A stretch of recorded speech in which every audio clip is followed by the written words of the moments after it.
Hello and welcome to something new that we're trialling here at Today. I'm Jane Azzopardi. Every morning during the week I bring you the day's top stories and breaking news on Today. But in this series we're going to dig a little deeper. We'll take you inside one story, give you some context and a little bit of behind the scenes info about how it all got to air. And we didn't have to think too hard about what we'd cover to kick things off. Now rapidly deteriorated, the LAPD moving in on horseback, firing rubber bullets at protesters, moving them on through the heart of LA. You just shot the You okay? That is Nine's US correspondent Lauren Tomasi, who this week found herself in a place very few journos like to be. She became the headline. Shot in the leg with a rubber bullet fired by an LA police officer who, in the vision shot by Nine cameraman Jimmy Phillips, certainly appeared to be aiming for her directly. By the next day, this had become a diplomatic incident. Here's the Prime Minister. That footage was horrific. We have already raised these issues with the US administration. We don't find it acceptable that it occurred. If you get a chance to speak with Donald Trump in the next 7 days, will you raise that incident? Well, I spoke with Lauren this morning and she's going okay. She's pretty resilient, I've got to say. I'll leave the discussions with the President till they occur rather than foreshadow them. So that's the headline. Now for the full story, what we're calling Today's Take. And it is a big virtual hug welcome to Nine US correspondent Lauren Tomasi. Hello, Lauren. Hey, Jane. Very good to talk to you. First things first, we all want to know, how are you and how is the leg? I'm doing well, thank you. I've got a big old bruise on my leg now. It's a little bit sore, but I am all okay. Jimmy and I are all safe, so that's the main thing. And yeah, thanks. Well, that's very good to hear. But I also want to know how you're coping with how this story has just snowballed. I mean, millions and millions of people now all over the world have watched that footage. I know you, and I know that you would rather be telling the story than becoming it. So how are you dealing with all that attention? Oh, Jane, it's just been quite extraordinary. You know, when you're out on the job, it is the absolute last thing you expect to become the story, and it's not what any journalist wants to be. And you know, it has just been an extraordinary outpouring of a lot of support and just a crazy amount of attention on this situation, which has been a little bit overwhelming, if I'm honest. It's been insane, but you know, the situation that's unfolding in LA is really crazy as well, and I think it only serves to highlight what's going on. I did also want to ask you, because you're a journalist, but you're also a human, you have a husband, you have a family. How have they dealt with seeing this happen to you? Oh my gosh, poor Papa Tomasi. I think he saw this go online before I got a chance to message him, and he was so stressed. I had a chance to give him a quick call, you know, a couple of hours later, and he was like, oh my gosh, what has happened? And then on the other hand, I've got my husband, Rowan, who is in LA here, and he was fielding, you know, so many messages, and I think it was pretty overwhelming for them as well, because they're, you know, Dad's 15,000 kilometers away, and he calls me, you know, his little girl, and I think that any parent can recognize how stressful that would be for another parent, and I felt terrible. I was like, I'm so sorry, Dad. Well, I'm sure he's very proud of you at the same time, Lauren, as of course he should be. I want to take you now back to the beginning of this week, because this whole story didn't start with that shooting. So we saw you on Sunday, our time, at the very centre of these riots, also dealing with some tear gas. So talk me through that day. How did it start? What kind of deployment decisions were made in Nine's LA bureau, and how did it all unfold?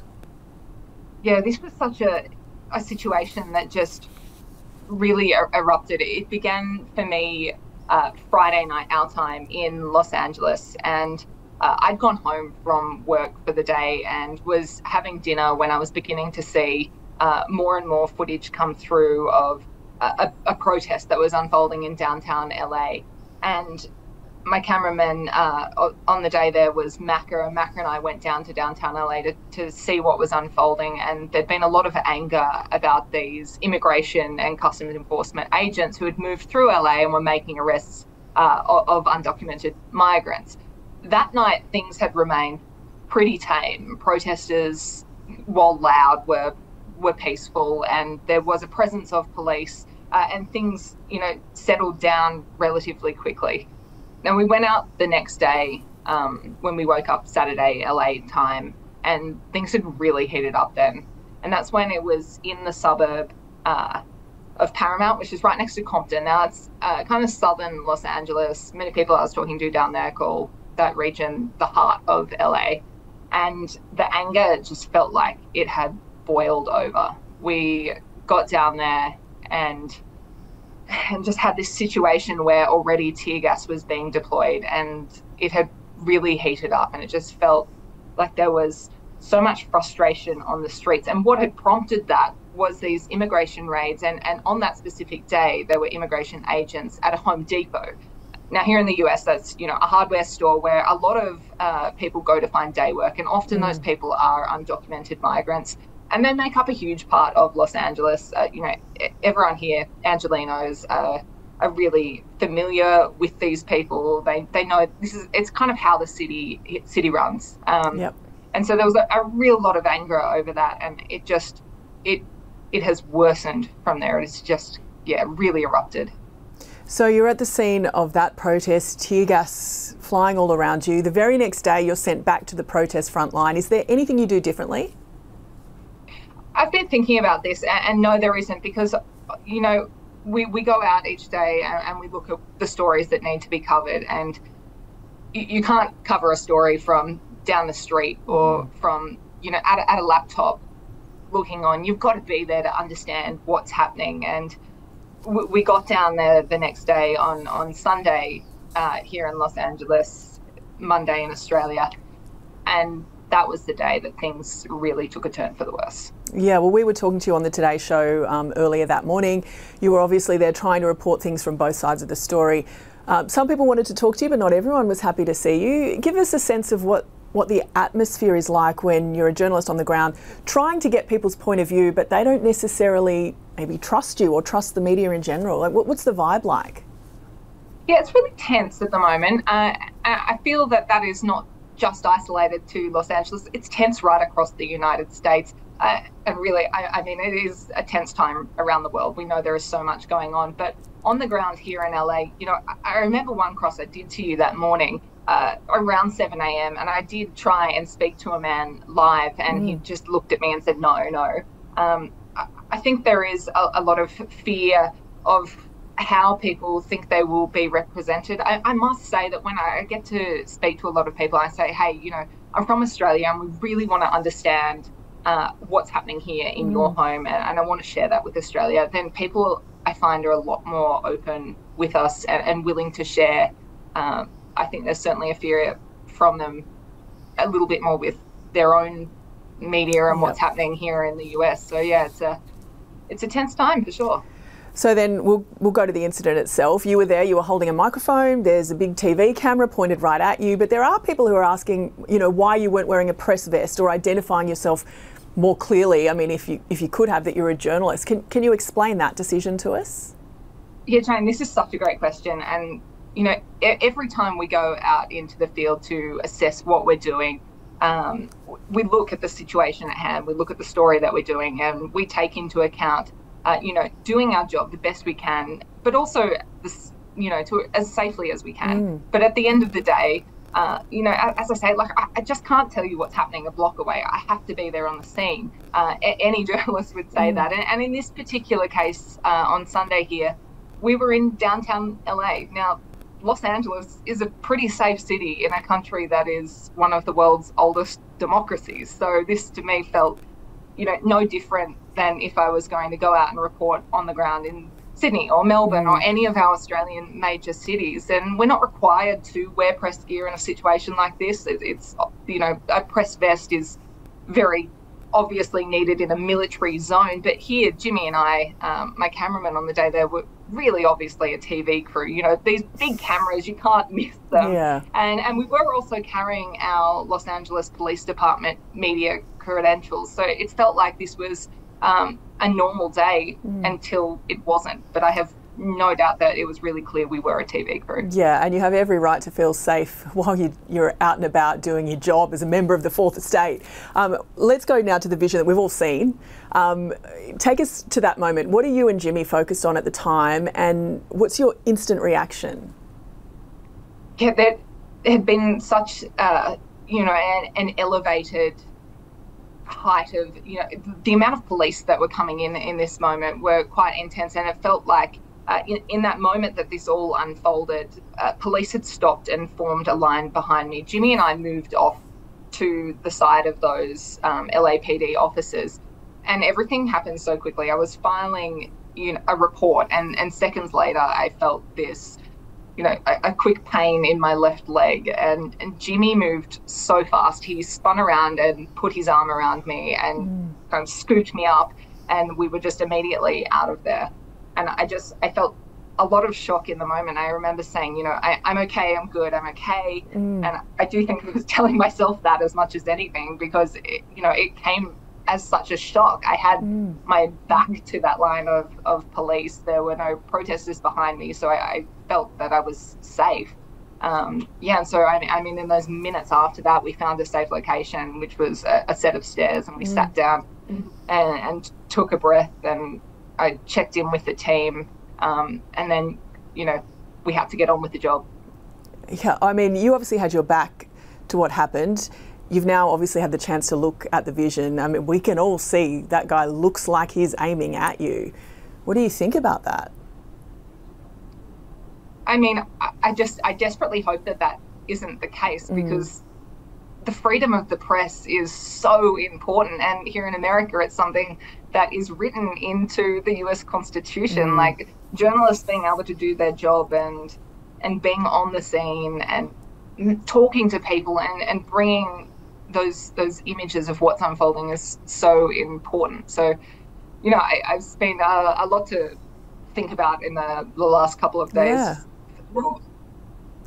Okay, well, in the last couple of days, you've had a phone call from the Australian Prime Minister, you've had the Italian consulate on the line to you, the LAPD is now investigating. From your perspective, what should happen next? Yeah, I mean, our Australian government has been an extraordinary help to me, and they've been in touch, and I've been speaking with our Aussie consulate here, who have put in a complaint with the LAPD. They confirmed they are investigating, and I think that's important. It's, I'm not the only journalist who has been injured here. We spoke on the Today Show to a photographer who had been hit in the leg and had to have surgery. There's, another Aussie journo who said that they ran into a bit of trouble as well. So I think that it is really important that we reflect on this and how the press should be allowed to cover these kind of events, because it is important to show what's happening. I mean, do you think this officer needs to be held accountable? Are you angry about it? I feel really frustrated at what happened. Jimmy and I were there trying to do our jobs, and I don't think it is unreasonable that we should be able to feel safe while doing our jobs. Now, I understand that this is a volatile situation, right? But I spent most of that day, and those protesters who were around were, while noisy, for the most part, pretty peaceful. There are, of course, agitators out there, and we've seen those scenes really, unravel during the night, and things got a bit nasty. But to have my back to the police, I feel, we're very clearly pressed that I should be able to be there doing my job. I mean, you are very calm about this, and I know that everyone would be. But you do, I mean, you're a journalist, you're focused on your job even now, but you live and work in Trump's America. We've all heard him use the term fake news. We know that he's targeted various media outlets that he perceives as biased. Does that kind of come into play when you're out on the streets in America reporting? Do you feel generally safe when you're out there doing your job? Yeah, I definitely feel safe while I'm out and about for the most part. As I said, always conscious of what's going on. But we have experienced this, such a different environment to be a member of the press in. And reporting over here throughout the election campaign was such an interesting experience. And there's definitely a divide in people. There is a distrust of the press at times, and I feel like now more than ever, it is just so important that we have facts and context about everything.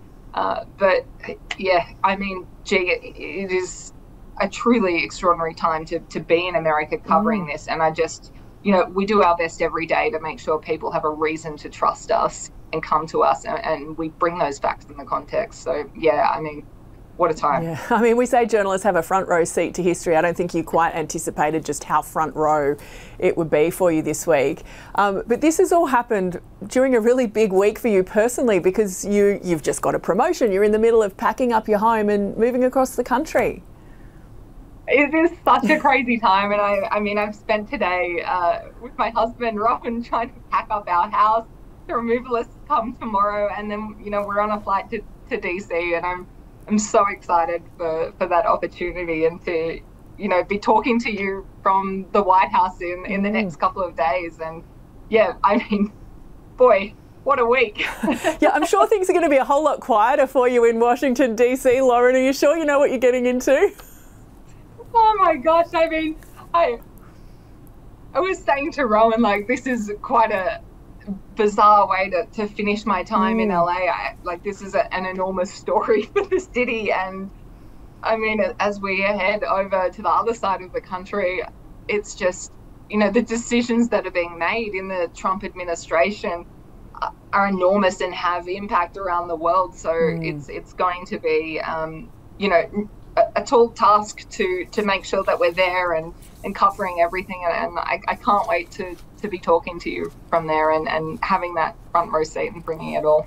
Well, we sure look forward to your fair and considered coverage of that. And Lauren, just finally, because we like to finish today's take on a high, the same week that this all happened to you, we also saw you interview Gerard Butler about his new movie. Take a look at this. And the beard, Gerard, the beard. It's a nightmare. It deserves its own trailer.